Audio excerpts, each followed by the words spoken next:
What we're seeing here is a reaction that is generated by many factors.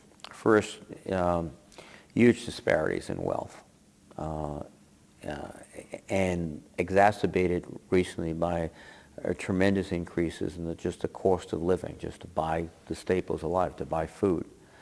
To a degree, the spread of social media, the fact that you can communicate more with people. And so this combination of dissatisfaction and the ability to mobilize it has led to outpourings on the streets in Egypt, and we've seen now the departure of Mubarak, which was, I think, 6 months ago, people would say, no, that won't happen.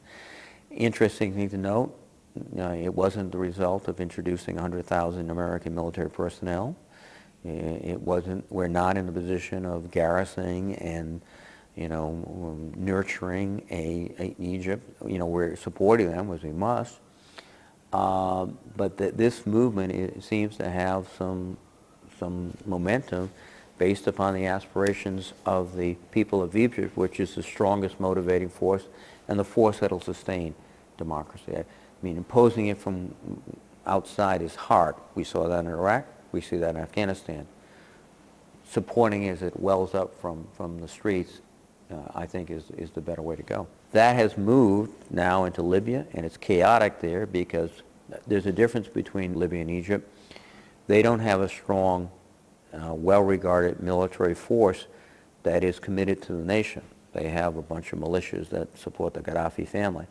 So that is a chaotic situation, very hard to tell what is going to happen there. You're seeing in Bahrain, that is not only a sort of a democratic uprising, but also illustrates a sectarian divide. The ruling Sunni princes and king and the Shia, who make up a majority of the population, that's another factor. But there, we've been able, I think, to help influence a less draconian response and a dialogue, which is helpful. You could see in other parts of the Middle East, this resurgence of popular democracy. Difficult for us to manage, but it's more encouraging, I think, than just simply the status quo, which has undercut the opportunity for so many individuals in all of these countries. I was in Yemen recently. They're undergoing the same type of pressure. What we have to do is using international organizations, using our diplomatic, using our